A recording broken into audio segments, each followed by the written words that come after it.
Hello, everyone, and welcome to the Jeffrey Epstein Show. I'm your host, Bobbycapucci, and this is a morning update. We have an article today from the Daily Mail, and the headline of this article is Prince Andrew's pedophile friend Jeffrey Epstein was driven to suicide in jail after suffering withdrawal from steroids, U.S. pathologist claims. Okay, well, let's see how he's going to back those claims up. I hope he has some evidence to back this up and not just conjecture. Did this doctor, did he take a look at Jeffrey Epstein's autopsy? Was he there? Was he present? Did he see the blood work? I wonder what he's basing his claim here that Jeffrey Epstein was on steroids. Pretty interesting claim. I've never heard that from anybody else. Nobody that was close to Jeffrey Epstein or anything like that. Did he have track marks? Was he injecting these steroids? So I guess we'll hear what this doctor has to say in this article. The author of the article is James Gant.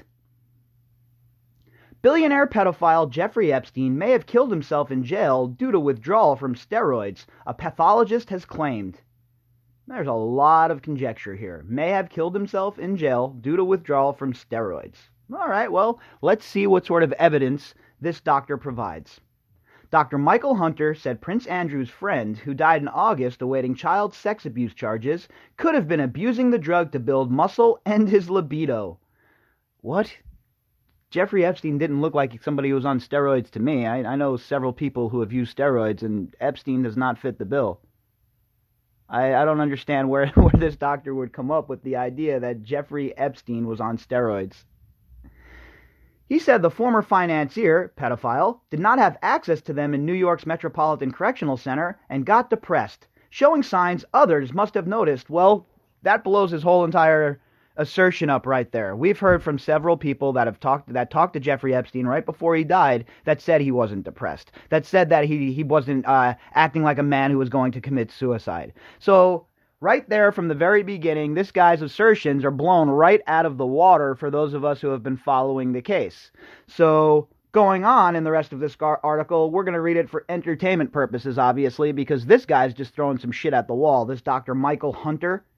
I mean, give me a break. Oh, well, all right. Well, I guess we're just making wild assertions. Here's my wild assertion. Jeffrey Epstein didn't kill himself.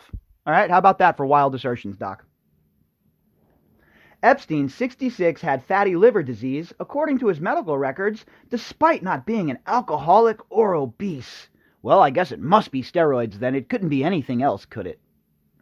He also had a ripped body for his age, which Dr. Hunter suggested could have been down to steroid use. A ripped body? I wouldn't exactly call Jeffrey Epstein ripped, okay? Not exactly what you would call ripped. Just take a look at him tooling around in his tight-ass jeans and his weird popped collar shirts and the stupid slippers. Not exactly what you would call buff, Doc. The forensic expert said, according to the Express, withdrawal from anabolic steroids has been linked to depression and suicidal thoughts. So, if Epstein had a habit he was unable to maintain in jail, steroid abuse could have been a factor in his death.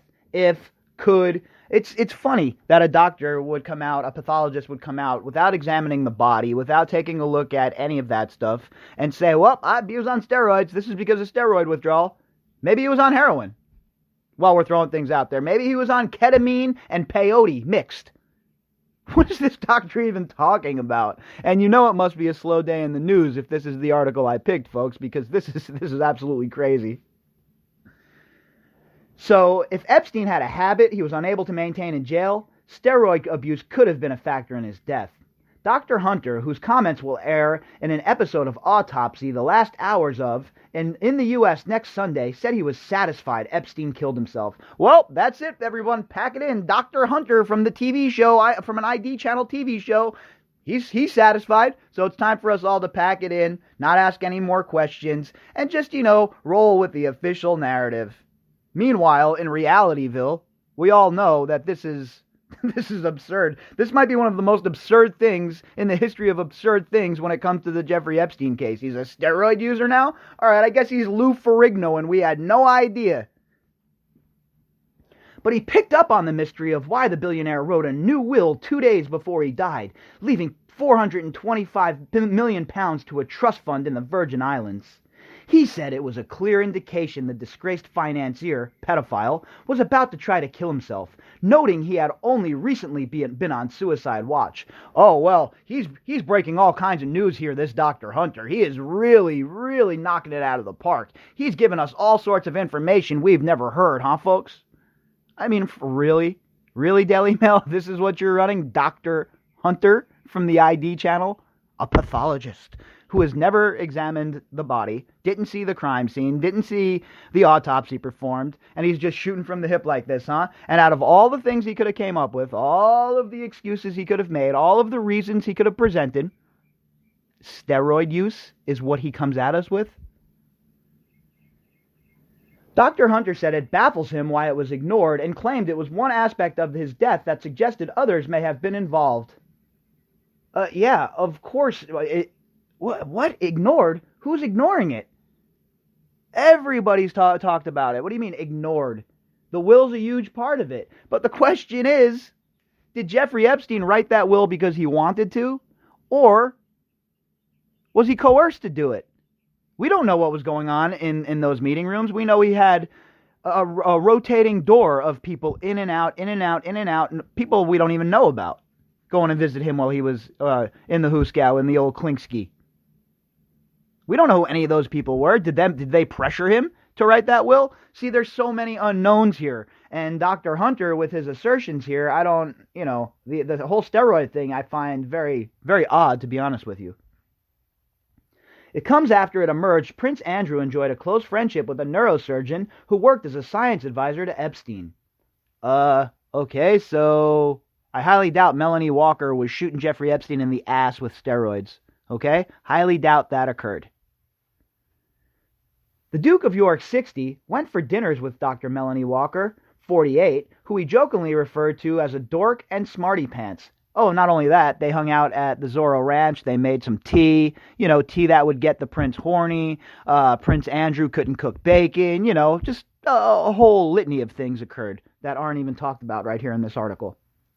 The prince allegedly got so close to the American Dr. Walker, she attended the Queen's Dance of the Decades party at Windsor Castle in 2000. What does that even have to do with this story? What does that have to do with the fact that we have this Dr. Hunter saying that Jeffrey Epstein killed himself because it was a steroid withdrawal? Yeah, all right, okay. The party was held to mark 4 royal birthdays, including Andrew's 40th. Epstein and Ghislaine Maxwell, 58, the socialite accused of recruiting girls for Epstein's sex trafficking ring, also attended. You mean his co-conspirator. A source told The Sun, this opens up more questions about Andrew's links to Epstein. He has to be more forthcoming. Dr. Walker is said to have met Epstein in 1992 when he told her he could get her an audition for a Victoria's Secret modeling job. She then stayed at a New York apartment building owned by Epstein. After graduating, Dr. Walker was allegedly hired by Epstein as a science advisor at his foundation from 1998 to 1999. Are they bringing this up to try and establish the fact that Epstein had a doctor around him and that's who could be administering the steroids? Because I highly doubt the neurosurgeon would be the one he'd be going to for that. You don't go to the neurosurgeon for that.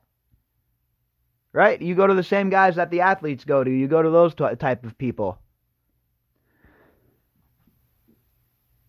Andrew first met Dr. Walker in New York in 1999, which is the same year he met Epstein, allegedly. I have my suspicions about when they've actually met, and according to some sources I've spoken to, they've met a lot earlier than 1999. In a 2003 interview, Dr. Walker praised the Duke, saying that he calls me Mel and addresses me hey dork or smarty pants. She did insist that the pair were just friends, who chatted mostly about science and medicine. Yeah, and about making tea that'll get the Duke horny, huh there, Mrs. Walker? We know the story about New Mexico. You're not going to slide that by us. You're not going to slide that by us. Epstein killed himself in New York last year while he was awaiting trial on charges of trafficking young women for sex. Allegedly. One of those women, Virginia Roberts, claimed she was forced to have sex with Prince Andrew 3 times when she was still a teenager. Andrew has repeatedly denied the claims, and in November told Newsnight's Emily Maitlis, I have no recollection of ever meeting this lady, none whatsoever. All right, folks. So that was one of those articles where if we had a busy news day and we actually had articles coming out in regards to the Epstein case, I probably wouldn't have even bothered reading it or wasted our time. He died because he killed himself because of a steroid withdrawal. Of all the wacky shit we've talked about on this podcast and in regards to this case, you could file this down as one of the wackiest reasons for giving that Jeffrey Epstein allegedly killed himself. Steroid withdrawal. Boy, I've heard everything now at this point. We've heard is there anything we have not heard in this case? From the stuff where you say, all right, well, this is possible that it happened, to the most outlandish shit in the whole entire world that you hear about it and you're like, what did you just say to me? Where did you come up with that? And there's a whole bunch of that stuff in this case as well. There's things that I come across and I read them and then I say to myself, who the hell is writing this stuff? Because some of it is just so outlandish. And when it comes to this story here about Jeffrey Epstein having withdrawals from steroids, I'm going to file this in the outlandish category. And we definitely need more information. We don't need some doctor from a TV show to come out and make these sort of assertions without, actually seeing the medical records or having some evidence. This is talk about shooting from your hip, huh? So, again, I'm going to file this one in the pile of outlandish and hard to believe, folks. In my opinion, I don't believe Jeffrey Epstein was on steroids. I don't believe he was withdrawing from steroids.